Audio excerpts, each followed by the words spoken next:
What's going on there, party people? Sean here, coming at you with another fly tying tutorial. This time is going to be kind of short, sweet, simple. Gonna keep it simple here. This is just a classic pheasant tail nymph. This is sort of a Euro style nymph. You'll notice the jig hook, tungsten bead, slotted bead on there. Really popular. This is one of the first nymphs that I started using. Catches a ton of fish. Simple, effective. You can tie up a bunch of these really fast. You can tie them up in a bunch of different colors and everything else, but this is going to be the classic here. And let's get started.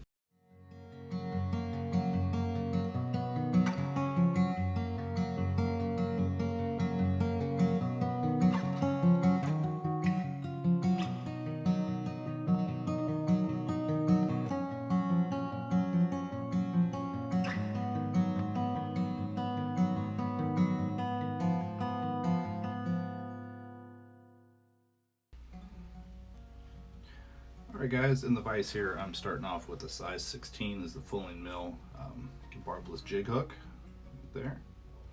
And on it I've got a 2.8 millimeter slotted tungsten bead.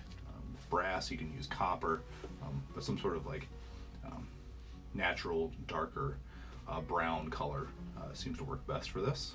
Alright. To help lock that bead in and add just a little bit more weight as if we didn't need it, I'm going to use a little bit of 010 lead wire. Let's take a little length, 4 or 5 wraps here around the shank, nothing too crazy. Pinch off that, seat that up into the slot of the bead, kind of helps lock everything in place. And next we're going to be using the Veevus 8.0 thread here it's like a March brown sort of khaki color. Alright, let's start this right behind the lead. Going to build up a little bit of ramp here, sort of lock everything in place. And then just take some wraps back. Step off excess there. Take the thread back to about where the barb would be on the point of that hook there. All right, now for the tail we're just going to use natural pheasant tail. All right, only like 3 or 4 fibers on here. We want to keep it really thin for the win, as they say. All right, measure about hook length, shank length. There. And just take wraps forward. Lock this in place.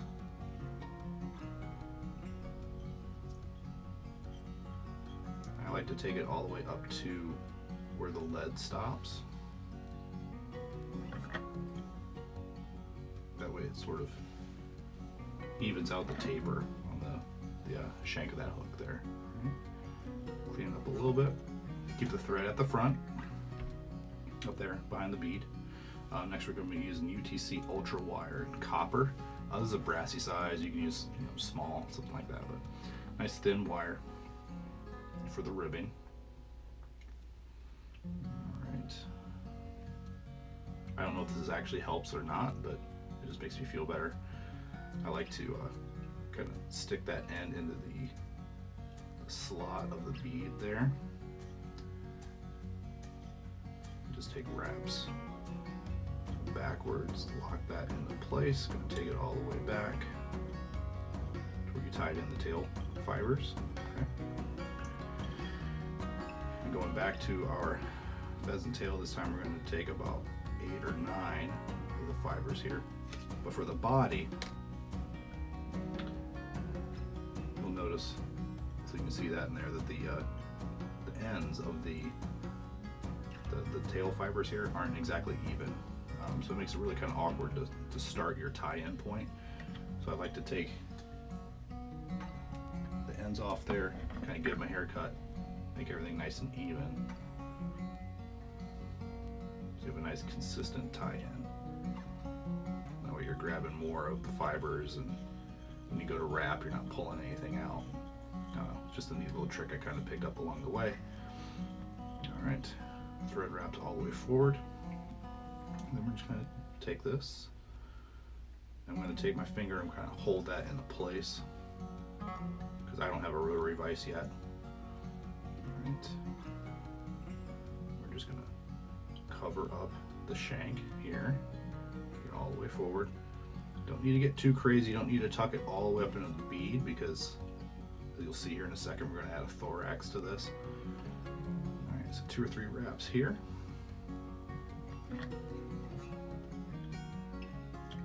Snip off the excess. And again, don't be alarmed by this little straggly bits here. This will all get cleaned up in a sec. All right. Now in the opposite direction, we're going to take our copper wire and wrap some segmentation into this body. 3 or 4 will do. Don't get crazy. I don't think fish can see that much of a difference between 3 or 4 wraps. As long as there's a little bit of flash there and some ribbing, they'll eat it.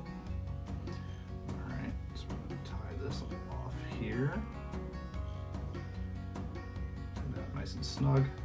Kind of helicopter this off, save your scissors. Maybe. Come on, baby. Nope. Won't do it, huh? All right. Didn't tie it in tight enough. All right, so snip that off. Just a couple wraps sort of clean this up. All right, and now for the thorax, we're going to have a couple fibers of peacock herl.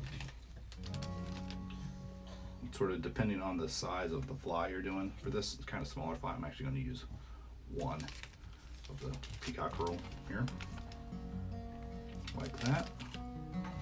These are really delicate, so you want to kind of handle these with care here. You can take the butt end off towards the front. It's not anything you're going to use, just a couple wraps there. Help seat that in place. Just to make things a little easier, I'm going to use my hackle pliers. And sort of delicately,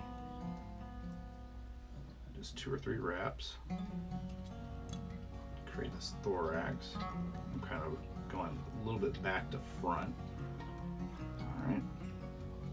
Then take my thread right behind the bead. Just a couple wraps there. Lock that into place.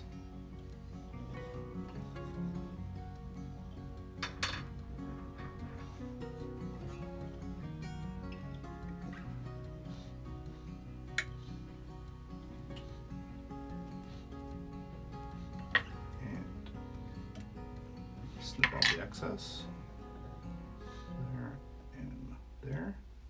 Try to be careful not to cut the thread. All right. Last but not least, this 4 or 5 turn whip finish. Finish that off. Snug little pull. Boom. There you have it, guys. Classic pheasant tail nymph.